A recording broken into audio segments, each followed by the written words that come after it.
Assalamualaikum warahmatullahi wabarakatuh. Perkenalkan, nama saya Yunita Ardiani dari Fakultas Psikologi Universitas Merdeka Malang dari kelas B.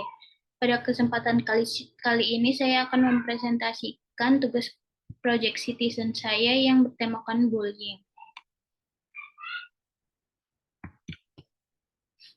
Apa itu bullying? Bullying adalah perilaku agresif yang disengaja dan berulang-ulang yang ditujukan untuk menyakiti, merendahkan, atau mengintimidasi seseorang yang lebih lemah atau rentan secara fisik, emosional, atau sosial.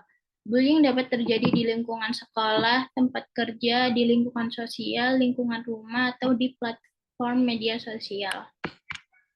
Bentuk-bentuk bullying. Yang pertama ada bullying verbal.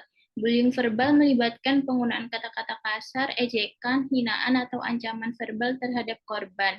Yang kedua ada bullying nonverbal atau bullying fisik. Ini melibatkan penggunaan kekerasan fisik atau ancaman kekerasan terhadap korban. Contohnya seperti menendang atau mendorong seseorang secara kasar, memukul atau merusak barang milik seseorang dengan sengaja.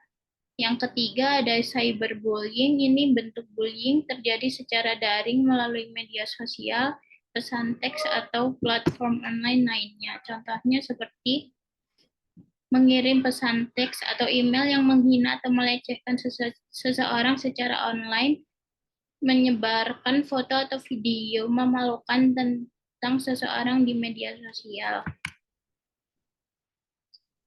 Dampak bullying bagi korban. Yang pertama, masalah kesehatan mental. Korban bullying sering mengalami masalah kesehatan mental seperti depresi, kecemasan, stres kronis, dan gangguan tidur. Yang kedua, rendahnya harga diri. Bullying dapat merusak harga diri korban dan mengurangi rasa percaya diri mereka.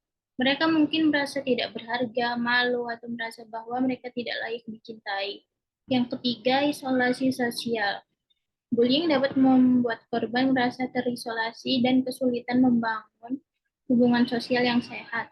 Mereka mungkin merasa sulit untuk percaya sama orang lain atau membangun ikatan yang erat dengan teman-teman atau keluarga. Yang keempat, dampak fisik. Dalam kasus bullying fisik, korban mungkin mengalami cedera fisik seperti memar, luka-luka, atau patah tulang. Yang terakhir adalah ketakutan dan kecemasan. Korban bullying mungkin hidup dalam ketakutan konstan akan serangan atau pelecehan selanjutnya. Mereka mungkin merasa tidak aman di lingkungan sekolah atau tempat umum lainnya. Kebijakan alternatif dengan hukum yang telah dibuat pemerintah. Yang pertama, Undang-Undang Nomor 35 Tahun 2014 tentang Perlindungan Anak. Undang-undang ini memberikan dasar hukum bagi perlindungan anak dari berbagai bentuk kekerasan, termasuk kekerasan fisik, psikologis, dan seksual. Meskipun undang-undang ini tidak secara spesifik menyebutkan tentang bullying, namun tindakan bullying dapat dianggap sebagai salah satu bentuk kekerasan terhadap anak. Yang kedua, Undang-Undang Nomor 23 Tahun 2002 tentang Perlindungan Anak. Undang-undang ini juga memberikan landasan hukum untuk perlindungan anak dari segala bentuk kekerasan, eksploitasi, dan diskriminasi. Meskipun undang-undang ini sudah cukup lama, beberapa ketentuannya masih relevan dalam konteks pencegahan dan penanganan bullying di sekolah dan masyarakat. Yang ketiga, Undang-Undang Nomor 20 Tahun 2003 tentang Sistem Pendidikan Nasional. Undang-undang ini mencakup ketentuan terkait dengan keamanan dan kesejahteraan siswa di sekolah yang dapat berlaku dalam konteks pencegahan dan penanganan bullying. Yang keempat, kebijakan Kementerian Pendidikan dan Kebudayaan Kemendikbud. Kemendikbud menerbitkan peraturan dan pedoman terkait dengan pencegahan dan penanganan bullying di lingkungan pendidikan, seperti pedoman tentang bullying dan tindak kekerasan di sekolah. Kebijakan alternatif lainnya yaitu membuat sosialisasi. Sosialisasi ini bertujuan untuk mengedukasi mengenai dampak bullying.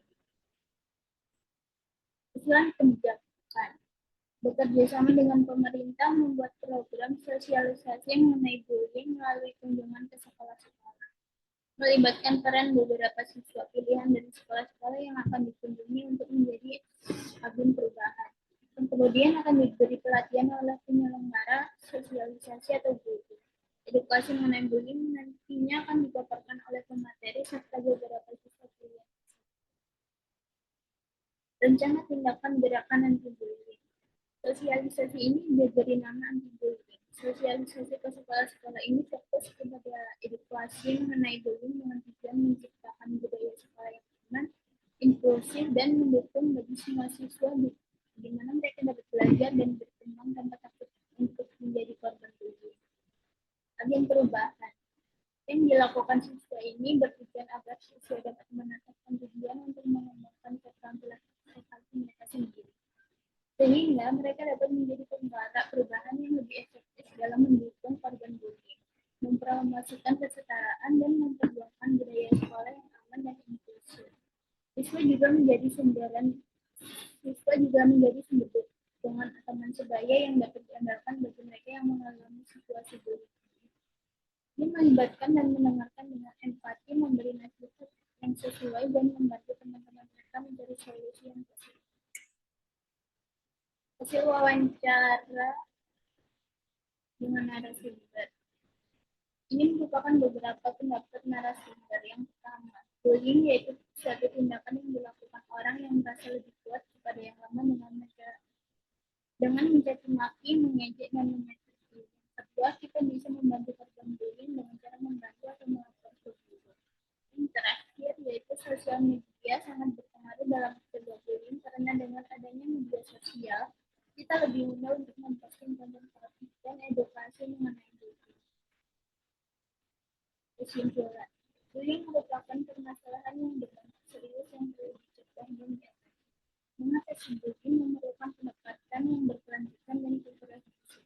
Ini mencakup edukasi, penegakan kebijakan yang tegas, dukungan sosial bagi korban, dan pengembangan keterampilan sosial bagi individu yang rentan. Pentingnya kerjasama antara individu, lembaga, dan